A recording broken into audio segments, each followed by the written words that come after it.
Today we're going to be solving radical equations. So let's review our different types of equations first. So this is where you really start algebra with linear equations. So that's where we start with. And linear equations just have a single x in them, as you can see. They could have x's in multiple spots, but it's important to note this is x to the first power, and that's what makes it linear. And to solve those equations, all we had to do was isolate the x value. Then we'd end up with x equals whatever the number may be. Then we also worked with absolute value equations. That's where the x was in the absolute value. And in that case, to solve absolute value equations, we isolated the absolute value of it. And then we had to write it equals plus or minus. So for a quick example here, and this is what you do at the end of Algebra 1 and how we really got into at the end of the first semester solving quadratic equations, and those are x squared equations. And we had lots of different methods. The dominant one was the quadratic formula for solving that. Remember, you have to get it equal to 0, and then you had to use the quadratic formula to solve it. We also worked on solving it by factoring, and we also learned the square root method as well as graphing. So quite a few ways to solve quadratics. The last chapter we went over was solving polynomial equations, and polynomial equations were higher exponents. So here we've got one that's x to the fifth, and we found those are very tough. One of the ways we could do it was graph it and look for the zeros. We also worked on factoring. Sometimes we could group the first two and group the second two. Sometimes there were special factorizations. And then we also sometimes had to use the rational root theorem. That was that P over Q business, and list all the possibilities for solutions and then try to find which ones worked. Very tough to solve. And now we get to today, we will get to solving radical equations. And radical equations are just like the name implies. They have a radical in them, but it's important to note the variable has to be inside the radical. And in fact, when you name equations, they're named by what's being done to the variable x. So in this first, when we say something is linear, that's because x is to the first power. When we say something is quadratic, it's because x is to the second power.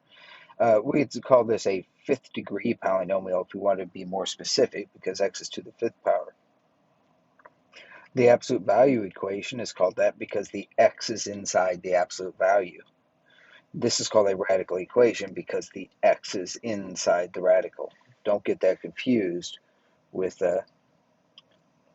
something like x root 2 equals 6. That is not a radical equation. The x is not inside the radical. In fact, this is just a linear equation. It's just x to the first power, which you could solve pretty easy by dividing by root 2 on both sides, and then you'd have x equals its answer. So we're working with these radical equations today. This example in this on this sheet, that is a square root, but we could be solving a cube root radical equation, fourth root, whatever the case may be.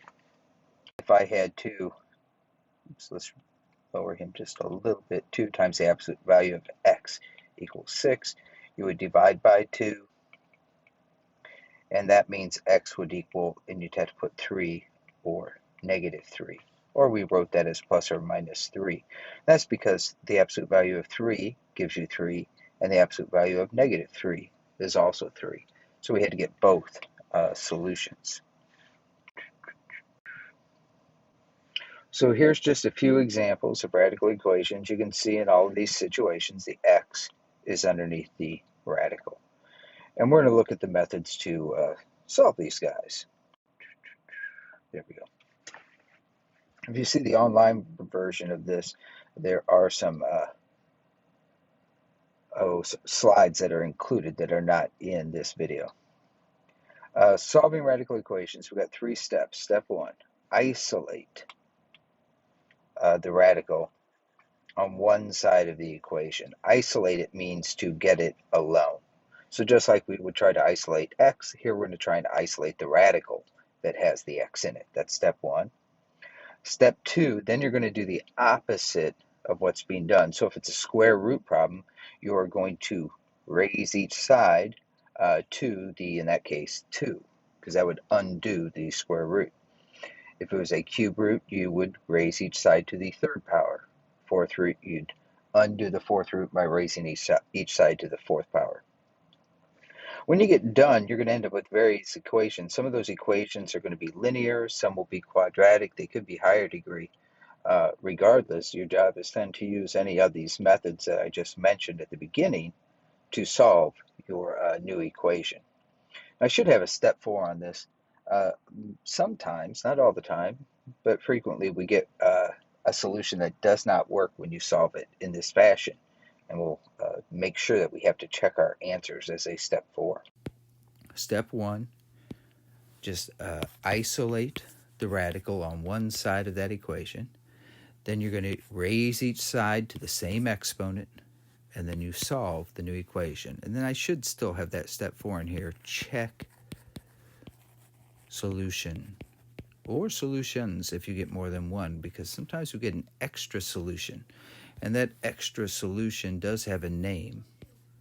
If you have a solution that you get and it does not work, we have seen this before, but it's called an extraneous solution. So if you check it, it doesn't work, we just say, yeah, that doesn't work, and we refer to it as an extraneous solution.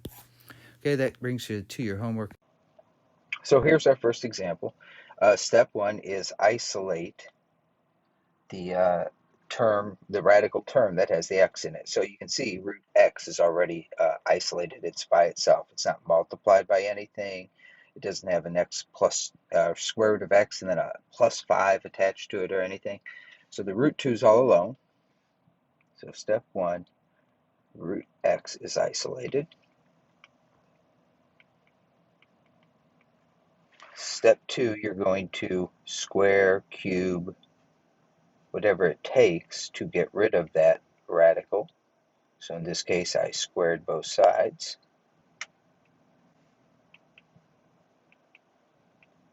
I'm going to just do the math here in the 3rd step. I get x equals, and 2 times 2 is 4. So x is 4. And we can check that really quick. If I put 4 in here for x, the square root of 4 is 2. And therefore 2 equals 2. And I'm done.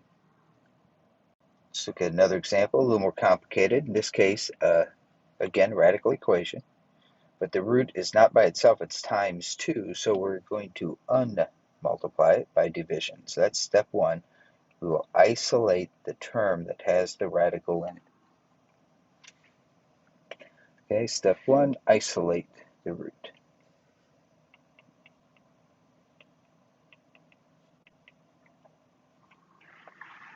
Then step 2, let's square both sides. I'll just choose a different color here so you can see it. So my step 2 looks like this. Again, I'm squaring because it is a square root problem.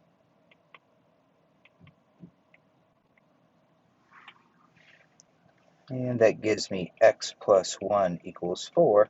And then step 3, we have to solve this equation. And to solve this equation, in this case it's linear, so we'll just subtract 1 from both sides. And we are done. So it's pretty straightforward. We do need to check these answers. So we're going to check this 3 up here, and we'll go 3 plus 1 is 4.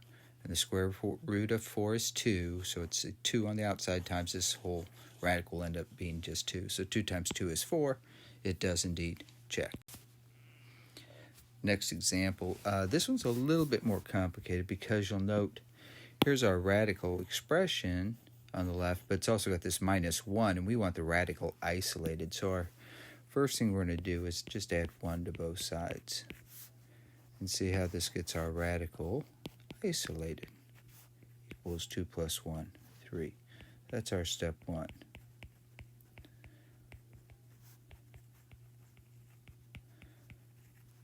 So now we are ready for the next step, which is square it, cube it, do whatever you have to do to undo it. So since this is a cube root, the inverse or the opposite, the undoing of a cube root is cubing. And so on the left-hand side, it always is going to work out beautiful if we've isolated the radical. That cube root and that cube will just negate each other, essentially. So 2x minus 9 equals, and then we cube that 327. So that was our step 2, kind of. Square slash cube, in this case, that's what we did, both sides. Sorry, that got a little cramp there. But in this case, we cubed both sides. Had that been a 4, we'd raise both sides to the 4th power. And then our step 3, now we solve the new equation. And what we mean by the new equation is after we squared both sides, we got this linear equation. It's x to the 1st power, and we solve x to the 1st by isolating the x. So we're going to just add the 9 to both sides. 36 equals 2x, and then we will divide by 2, and we'll be done. So x is equal to, what's that going to be, 18. There we are. Now let's check that really quick. So we just substituted 18 in for x. That's 2 times 18. That's 36 minus 9. Then minus 1. Is that right? Because I'm getting... Yeah, that's going to work out, looks like. So that's the cube root of 27 minus 1. Cube root of 27 is 3, so 3 minus 1, and that gives us 2. And so, yeah, it does check. Now, normally I'd show that check off to the side. So in this example, it's a little bit tougher. We've got 2 radicals in it. Let's isolate just this radical. So we want this radical to stay where it's at, and we're going to move anything else to the other side. And so we'll have that one in red there, isolated. Now it turns out when I add this cube root of 8x plus 1 to both sides, on the left-hand side, of course, it's going to be eliminated. And on the right-hand side, it actually gives us another radical that is isolated. And that's awesome because now when I cube this side and cube this side, it's going to eliminate the radical on both sides at once, which is awesome. And now we're ready to solve the new equation here. Now this equation is just linear here. These are 8x's to the first, or x's to the 1st power. So we just want to get our x's on the same side. So I'm going to subtract 8x. Give me negative 6x. At the same time, I'm going to add this 5 and move him over to the right. So I get negative 6x equals 6. Divide by negative 6. Looks like I'm getting x is negative 1 for a solution.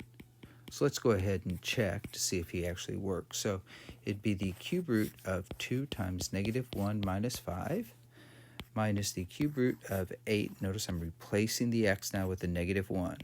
And the question is, oops, that's a 1 right there.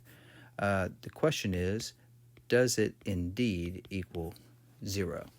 If it does, then we know we have a solution. So 2 times negative 1, that's just negative 2. So it's negative 2 minus 5. That's the cube root of negative 7 minus the cube root of, let's see here, this would be negative 8 plus 1. Negative 8 plus 1 is negative 7. So it's the cube root of negative 7 minus the cube root of negative 7. That would indeed give us 0. So we know that this answer, x equals negative 1, is correct. Okay, so those are your steps. Again, see it right here. Not too many problems. Let me zoom in a tad there. You can see, number 1, you're going to have to do a little bit of work. Move that 2 over to get this radical alone. Then you'll be able to cube both sides. Move this 2 over in number 2, and then take everybody to the 4th power. Take this k over. Take this 10 over. Be careful when you square both sides on that one. Number 4 is very similar to one we just did, and 5 you're going to find challenging, but worth doing, certainly. And that's it.